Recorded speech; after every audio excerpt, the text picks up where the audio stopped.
என் friend நேத்து கால் பண்ணிட்டு, நீ சமைக்கிறதெல்லாம் சொல்ற ஓகே, உனக்கு டீ பர்ஃபெக்ட்டா வைக்க தெரியாதுல்ல, அத சொல்லு அப்படின்னாங்க. ஆமாங்க, எனக்கு டீ வைக்க தெரியும், ஆனா பர்ஃபெக்ட்டா வைக்க தெரியாது. எங்க வீட்ல டீ வைக்கிறது என்னோட பசங்க தான் சூப்பரா டீ போடுவாங்க. இன்னைக்கு காலையில பிரேக்ஃபாஸ்ட்டுக்கு மில்லட்ஸ் இட்லிங்க. நேத்து இந்த வீடியோ அப்லோட் பண்ணியிருக்கேன். அதுக்கு தொட்டுக்கிறதுக்கு தக்காளி சட்னி. தக்காளி சட்னி கொஞ்சம் சேர்த்தே பண்ணிட்டேன், ஏன்னா நைட்டுக்கு தோசைக்கும் இதே சரியா போகுன்றதுனால.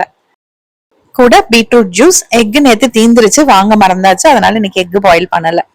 மத்தியானம் லஞ்சுக்கு பாத்தீங்கன்னா எப்பயும் போல ரைஸ். மத்தவங்க வீட்ல எப்படின்னு எனக்கு தெரியலங்க, ஆனா மத்தியானம் ஒரு நேரமாவது ரைஸ் சாப்பிட்டாதாங்க எனக்கு திருப்தியா இருக்கும். சப்பாத்தி பூரி இட்லி தோசைன்னு மத்தியானம் லஞ்சுக்கு சாப்பிட்டா ஒரு திருப்தியே இருக்கிறது இல்ல. என் பசங்களும் சாதம் சாப்பிட்டு பழகிட்டாங்கங்க. சாதத்துக்கு பிசைஞ்சு சாப்பிட புதினா சட்னி பண்ணிருக்காங்க. இந்த சட்னியை கொஞ்சம் சேர்த்து பண்ணிருந்தா காலையில இட்லிக்கு சரியா போகும்.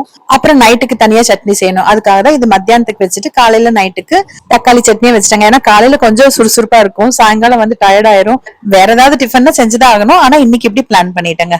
நான் எப்பவுமே ட்ரையா சட்னி போட்டு பிசைஞ்சு சாப்பிடுறதோ இல்ல வெரைட்டி ரைஸோ பண்ணும்போது கண்டிப்பா ஒரு பச்சடி பண்ணிடுவாங்க சைட் டிஷ்க்கு. ஏன்னா அது ட்ரையா போட்டு பிசைஞ்சு சாப்பிடுவோம், இது வந்து தொட்டுக்கிறதுக்கு நல்லா இருக்கும் தயிர் ஊத்தின்றதுனால. அது வெயில் டைம்ல சொல்லவே வேண்டாம். பூசணிக்காய் தயிர் பச்சடி பண்ணிருக்காங்க, இது எங்களோட ட்ரெடிஷனல் ரெசிபி, சூப்பரா இருக்குங்க. அது போக காலையில ஒரு ஊத்தின தயிர், மத்தியானம் தயிர் ஆயிரும்.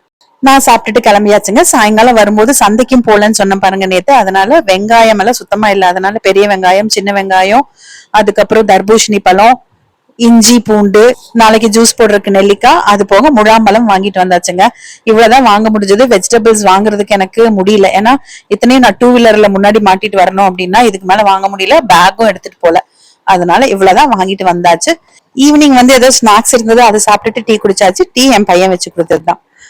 அடுத்தது தர்பூஷணி பழம் கட் பண்ணிட்டேன், முலாம்பழம் ஒன்னே ஒண்ணு மட்டும் கட் பண்ணிட்டேன். ஏன்னா எனக்கு நாளைக்கு வந்து நான் ஆன் டியூட்டி திருப்பி போகணும், அங்க வந்து சாப்பிட முடியாத பழமா, அதனால ஜூஸ் போட்டுக்கலாம்னு அதை கட் பண்ணிட்டேன். நான் மோஸ்ட்லி பழங்கள் வந்து ஜூஸ் போட மாட்டேங்க, அப்படியே சாப்பிடுறதுக்கு தான். அடுத்தது முருங்கைக்காய் எங்க அப்பா கொடுத்தாரு, நல்ல பெரிய பெரிய முருங்கைக்காய், நல்ல சதையுள்ள முருங்கைக்காய்.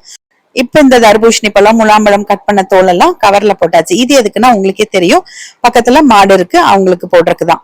எங்க வீட்டு மாடு கிடையாதுங்க, பக்கத்துல இருக்கிற மாடு. நைட்டுக்கு மில்லட்ஸ் தோசைங்க. காலையில இட்லி பண்ண இல்லைங்களா, அதே மாவு வச்சு நைட்டு தோசை. அவ்வளவுதான், 2 நேரத்துக்கு அளவாதான் நான் மாவு பண்ணேன். இப்போட மாவும் தீந்துருச்சுங்க. அதே தக்காளி சட்னி, காலையில செஞ்ச அதே தக்காளி சட்னி.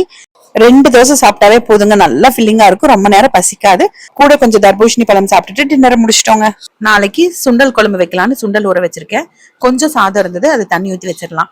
நாளைக்கு காலையிலக்கு ராகி களி பண்ணலான்னு பிளான் பண்ணாங்க. அப்ப களிக்கும் மத்தியானம் சாதத்துக்கும் ஏத்த மாதிரி ஒரு குழம்பு அப்படின்னா சுண்டல் குழம்பு வைக்கலாம்னு முடிவு பண்ணேன். அது போக நாளைக்கு ஜூஸுக்கு நெல்லிக்காயும் கட் பண்ணி வச்சாச்சு.